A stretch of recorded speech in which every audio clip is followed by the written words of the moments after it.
Now the easiest way I think to have this is to grate it. So you grate it on that little grater, and you'll grate about a teaspoon, and you put it in a little teapot and pour boiling water on it and let it sit probably 10 minutes. Now that might be too strong for you, but I love it. I love it like that. If it's too strong, you just water it down a little bit. If someone's very cold, maybe they've been caught out in the cold or something and it's very hard to warm them up, give them a cup of hot ginger tea and it will warm them up very nicely. So it can be used for nausea, it can be used to warm a person if they're chilled or cold. And you saw too, it is one of the recipes in the flu bomb.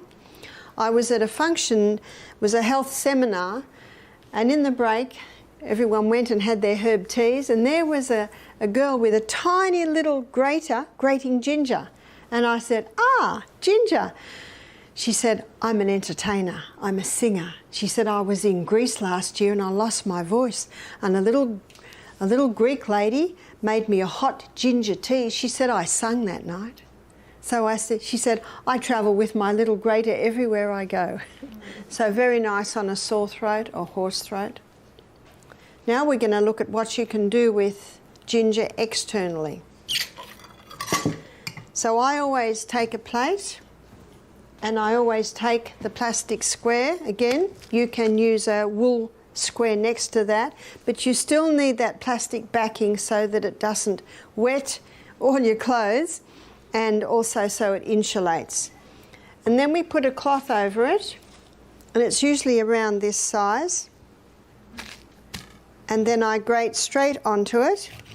So why would I use a ginger poultice? I would use a ginger poultice for an inflamed joint. So the easiest way to remember this is ginger is for joints.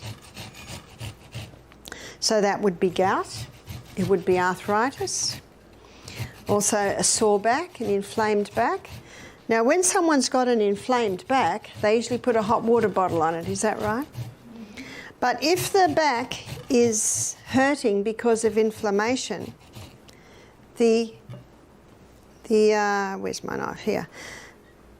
The hot water bottle will relax, and you know the reason why the hot water bottle relaxes is because when we're in pain, the muscles around that area tighten and cramp. Basically, they go out in sympathy with the pain.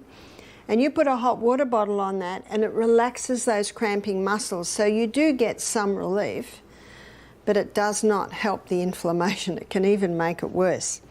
But ginger, if you apply a ginger poultice anywhere where there's inflammation, the ginger pulls the inflammation out of the joint to the skin, and the skin gets really hot.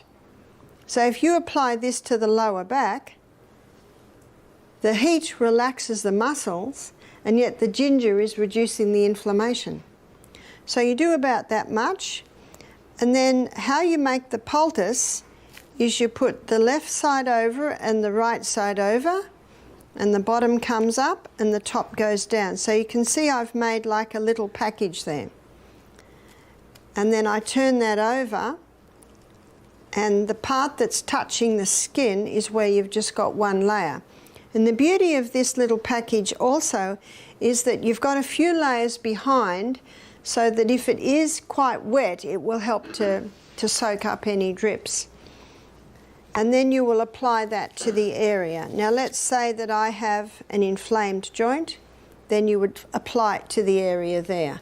But you can see even with the plastic on that, not much is touching the skin. It's only the very edges. And then you bandage that on.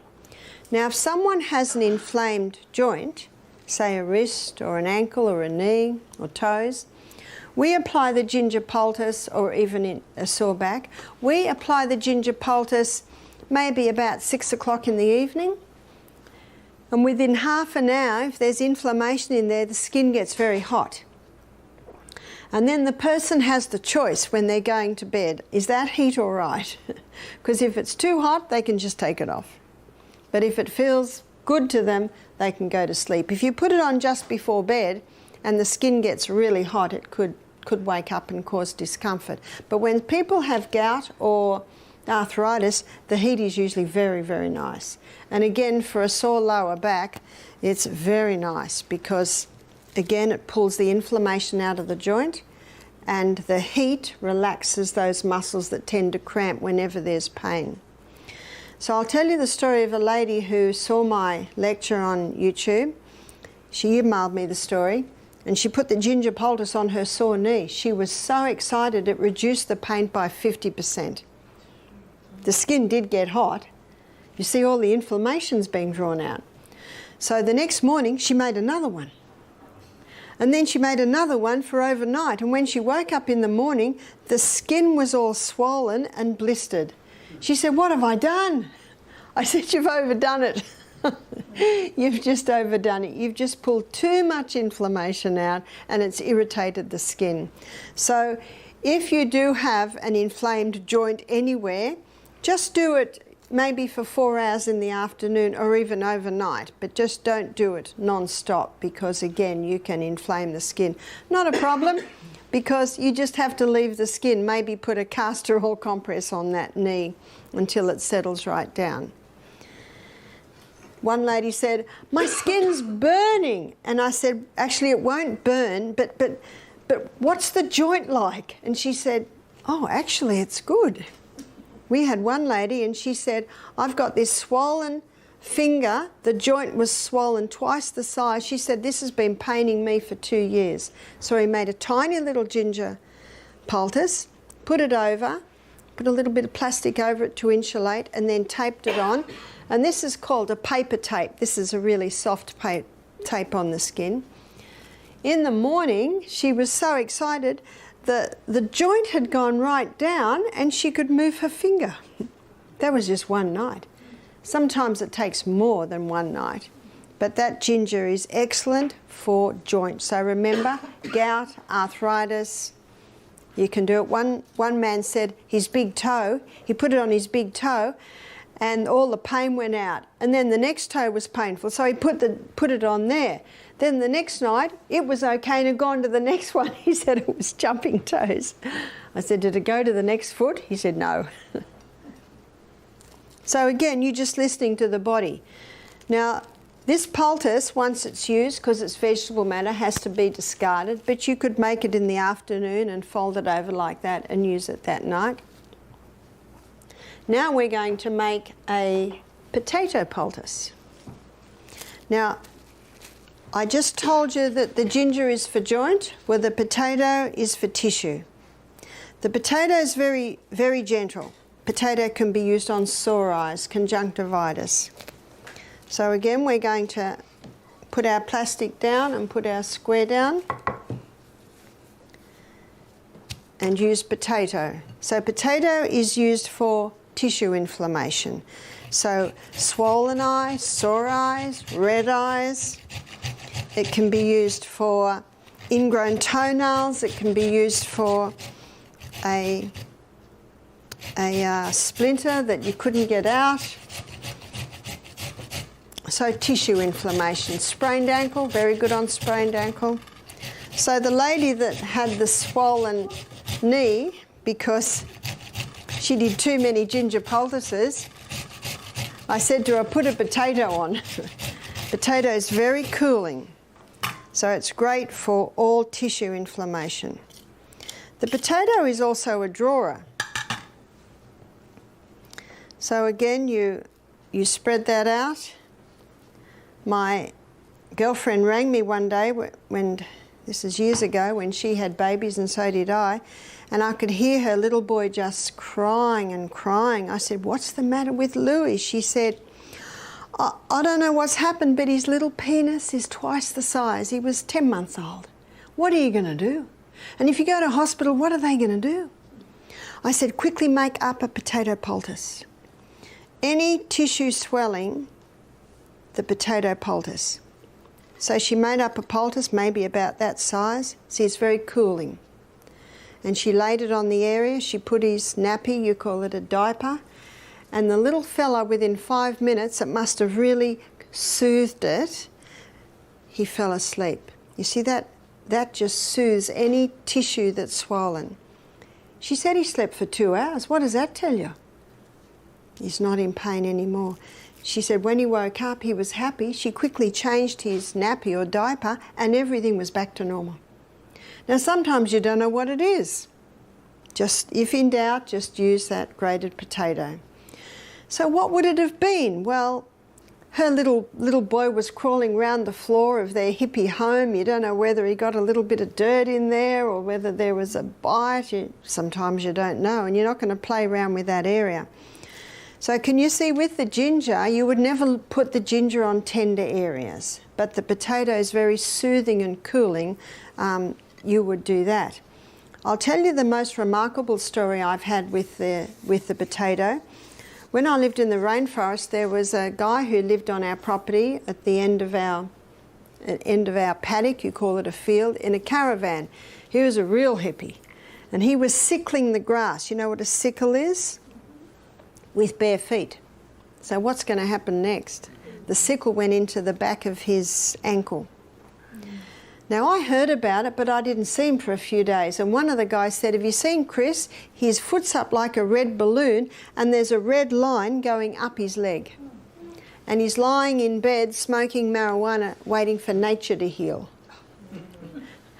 The body will heal if you give it the right conditions. And one of the problems with the marijuana, it was dulling the pain, but the pain was telling him to do something. So I said, we'll bring him up. So they brought him up, and the first thing I do, and Vanessa will show you this tomorrow night, I got 2 buckets of water, one hot, one ice cold. And I put his foot straight into the hot water. Now I had his foot in my hand and I was just watching his face. If it was too hot, I put a bit of cold in, because that first one can be, hard to take. 3 minutes. See, after 3 minutes, the blood slows down. So then you put it into the ice cold and everything moves up again, as Vanessa will explain to you. While it's in the cold, I put a little bit more hot water in the hot. And then so 30 seconds in the cold, after 30 seconds, things are slowing down, so you bring it back into the hot. So I did that 3 times, 3 hots and 3 colds. His pain had reduced by 50%. See, what that does is it brings fresh blood into the area, which drives old blood out, which gets the inflammation down somewhat. And then I made a very big grated potato poultice. You see, he had a wound that had healed on the outside and it had not healed on the inside. And tetanus happens in an area of a wound that hasn't healed from the inside and sealed on the outside, and there's an element of horse organism. Well, we had a horse in the paddock, so he was a perfect environment for tetanus. So I put a big grated potato poultice on his foot, and I said, come back in 2 hours. He could limp now. So just that reaction tells me we're getting results. When he came back after 2 hours, I took this off and the wound was oozing, and the red line had gone down about 4 inches. Now, if he was still in pain and the red line hadn't gone down, we would take him straight to hospital. If in doubt, but we're an hour from hospital, so we could see results. And he did not want to go to hospital. So if he didn't want to go to hospital and we could see he was dying, we'd take him. Of course you do. So I did hot and colds again, and I did another grated potato, and I said, come back again at 6 o'clock, another few hours. And every time he came back, the line was going down, down, down, and the foot was going down, down, and the foot was still oozing. See, this draws, and when you took it out, you could see the area where it was drawing. And then he put the grated potato on, we put it on after another hot and cold all night. He came over in the morning, we did another hot and cold, and the red line was gone. And the foot was just about back to normal. Looked like a dried prune, but you don't care about that, you just want that to go down. He said, what'll I do now? And I said, you might be right now. I said, see how it goes, but if it starts to hurt, if it starts to throb, and if that seals, we need to do all that again. So I basically left it with him then. But it healed. You can imagine that could have been a very serious situation. So that was quite remarkable. I've also seen this draw out splinters. You know, sometimes you get a splinter in a finger that's just too painful to get out. If you put the grated potato on, it'll keep that swelling down. It will not get pussy or what they call infected. And usually after a couple of days, you can just get a needle on the tip of it, press it, and it'll usually just come out. I've just seen that happen a few times. So the grated potato can be used in all areas of tissue inflammation. Now we're going to have a look at cayenne pepper. Cayenne pepper, we've got cayenne pepper in this little container here. Cayenne pepper is a remarkable herb. Some people say we shouldn't use it because it's a stimulant. It is not a stimulant like caffeine or alcohol or marijuana is a stimulant. It's a blood stimulant. That means it's good because Leviticus 17:11 states that the life of the flesh is in the blood. So anything that moves blood is going to be helpful. There's a book you can get. It's by Sam Beiser. It's called Curing with Cayenne. And he shows in that book that you put cayenne with any other herb and it'll intensify that other herb's action. It's a blood stimulant. It can be used internally and it can be used externally. And I think in your book it shows how it does three main things internally in the blood. It thins the blood, it strengthens the arterial walls, and it opens the capillaries. So let me tell you about an experience I had a few years ago. It was one of our retreats. I got the call, lady'd had a heart attack. I was only 3 minutes away, that's why you have to be fit. I ran down, it was a cooking class with about 16 people, and she was lying on the floor.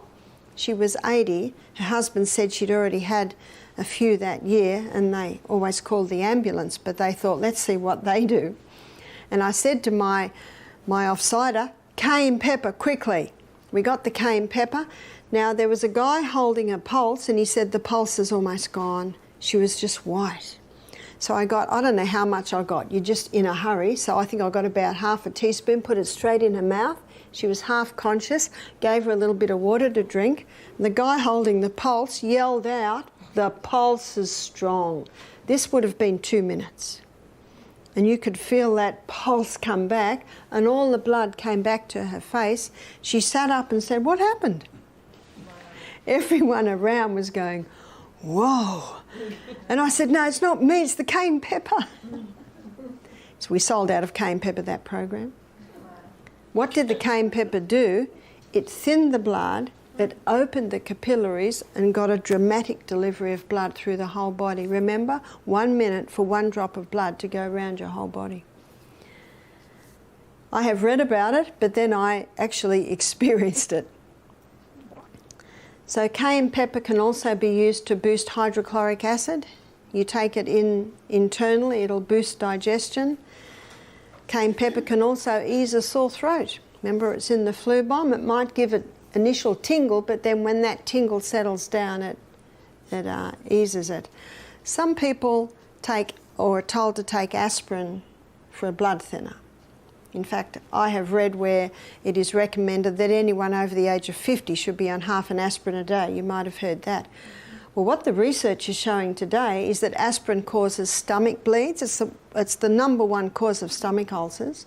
It causes brain bleeds and eye bleeds. That's what the recent research is showing.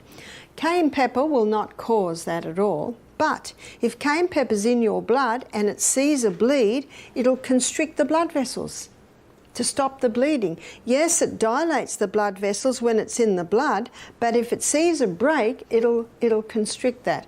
Beautiful illustration of Psalm 104 verse 14, that God gave herbs for the service of man. Remember? They're there to serve you. Where would you like me? What would you like me to do? Thin that. Seal that. That's the cayenne pepper. In fact, it's just about a first aid kit in one, is the cayenne pepper. And you'll get used to it. Now you can use it externally. I'm going to show you how you can use it externally, and I'm going to show you how you can use it for poor circulation in the feet, cold feet. I find people that allow their feet to be cold, eventually their feet are numb. And eventually, the next step after numb feet is gangrene of the toes. You see, the blood's the life of the flesh, and any part of the body that's cold, blood's not going in there. So blood's not feeding the area, it's not feeding the herbs, the nerves. You cannot put cold feet into hot water or you'll damage the tissues. So what can you do? You can make a cayenne compress to put on the bottom of the feet. So to make a cayenne pepper compress, you get some paper towel and you cut it to the size of the foot, which would be, let's just guess, it'll be about this. I guess I'm guessing my size foot. And you put it on, I've doubled over a couple of layers of cling wrap there. And then you put a little olive oil on there. Not a lot, because you don't want to soil your sheets. So I'm going to put it in this plate to show you how you can put it on lightly. So I'm just going to dab it on.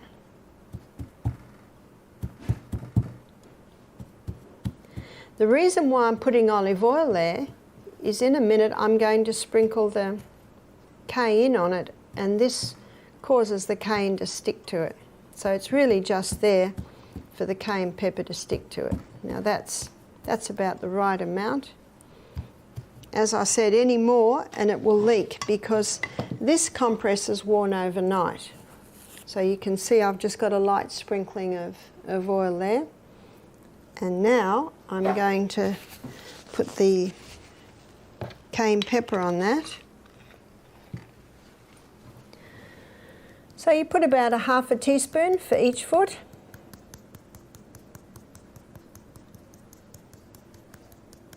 So that's about half a teaspoon. So you can see the way I'm holding it up, the cayenne pepper is now sticking to the paper, and the foot goes straight onto that. And then you put a sock on and leave it on all night. If I put that on my foot, by 4 in the morning, I'm waking up wanting to rip it off because my feet are so hot. But if someone has no feeling in their feet, or if someone regularly has cold feet, often by morning they're feeling a little tingle. So you would probably wear it every second night until your feet get hot. So that's a very easy way to warm up feet, because feet must be warm. So you'd put one on each foot. I've even made it and folded it up and left it at one lady's house that I visited, and she had no feeling in her feet. Peripheral neuropathy, that's a side effect of chemotherapy, where people lose that feeling in their feet. They can bring their feet alive again with the cayenne pepper compresses. So you could even make a few and fold them over like that. So I left them with a lady so that she could use them. Let's have a look at our, oh, can you see that? So we're already getting a syrup there. And you'll be able to taste this in a couple of days. Remember, you leave that 24 hours and then you strain it out. Last and certainly not least is cayenne pepper. No, we've done cayenne pepper. It's getting late. It's charcoal. Charcoal does not absorb, it adsorbs. What does adsorb mean? Adsorb means that it binds, and it binds poisons. It particularly binds poisons. It binds the poisons to its millions of little facets. So under a microscope there are all these little facets like this, and it adsorbs poisons by binding them to those facets. It's been known for a long time. NASA filter their water and their air in outer space with charcoal. Many masks have charcoal in them to neutralise the poison. In hospitals they use charcoal to filter the blood for dialysis. And in cases of poisoning, anyone who's worked in casualty knows that they give a dose of charcoal.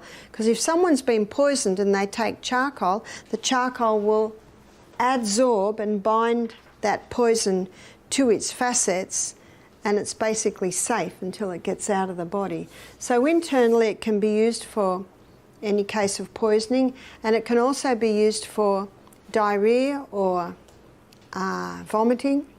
Many people that go to Asia always travel with charcoal tablets because if they get rid of what's called barley belly or diarrhea, they'll take the charcoal. You can also use charcoal on the outside, and it can be used for bee stings, spider bites, snake bites, wasp bites. It's quite incredible the way once you apply that, the sting comes out almost immediately, or the pain, I should say. Now, it's very messy stuff to work with, so I'm going to show you a mess-free way to make the poultice. And you can make this ahead of time and keep it in the fridge. When you mix charcoal with water, it's like mixing dirt and water. It doesn't mix very well. And so we're going to use psyllium. You can use slippery elm, or you can use ground linseed. So we're going to use a teaspoon of psyllium to 2 teaspoons, or this is probably equal to, this spoon is equal to 2 teaspoons. So what we've just done, 2 teaspoons of psyllium to 4 teaspoons of charcoal. You always put the lid straight back on the charcoal because you don't want to drop it. And you seal it while you mix it, so you want to mix that quite nicely. And what we're going to do is put water in there, and then we're going to let that mix or gel together, and we're going to roll it out so it's thin, and you've got a thin jellied charcoal poultice.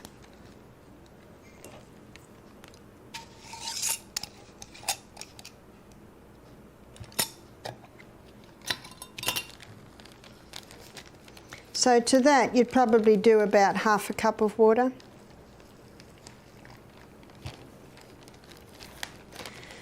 And you move that around for a while and it'll start to gel.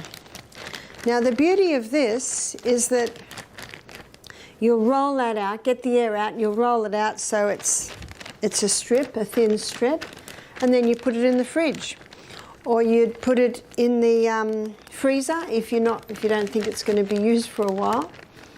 And then if someone has a bee sting or a spider bite or a snake bite, then you cut a section, cut it round, peel the top off, and it can be slapped straight on. It'll have that plastic topping, and you can bandage that on.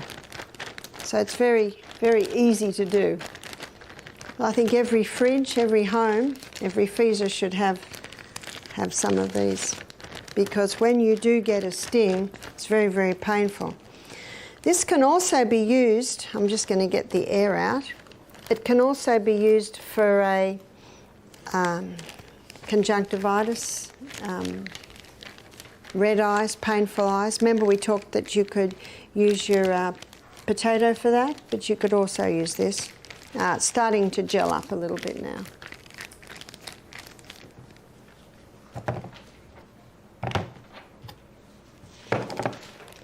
So I'm just going to get a bit more of the air out.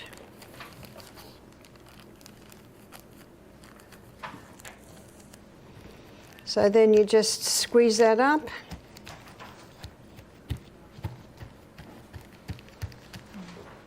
So you can see it's nice and thin now. You put that in the fridge or freezer, it'll go, it's quite jellied now. So you can see the psyllium is just to have it jelly. And that's very user-friendly. See, that's quite thin. So if someone has a bee sting on here, you quickly cut an area around, take the plastic off, put it straight on the skin, bind it on. It's very quick and easy. So that's a no-mess, easy way to make your charcoal poultice for the outside. If someone's got a sore knee, they could put charcoal on one night and castor oil on another night, ginger on another night, potato on another night, and see what it does. And see what your body says, I like that one. I didn't like that one as much as that one. So you can play with it.